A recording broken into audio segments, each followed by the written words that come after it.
Hey guys, welcome back to the channel. This is how to use Fotor AI Video Enhancer.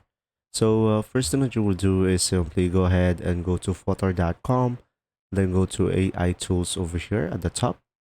Now from here guys, just simply go for AI Video Enhancer on the AI tools, and from here you can just simply upload your video. So guys, I will try the sample video of the Fotor app. As you can see, they have two videos over here.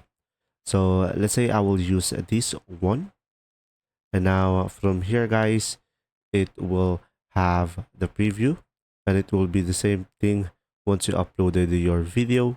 From here guys, you will have two options.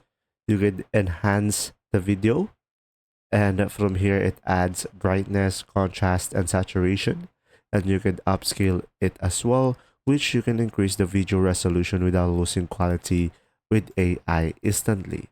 So pretty much this will be depending on you, and just simply select generate preview, and now just simply wait for Fotor to work on it, and you should be able to see the output in a few seconds. And now you can download the preview, as you can see over here, and after that we could play it out, and your video will now be increased. So you will have two options. You could either download the preview or download the full HD video. So pretty much that's it. I hope this video helped you understand more. Thanks for watching.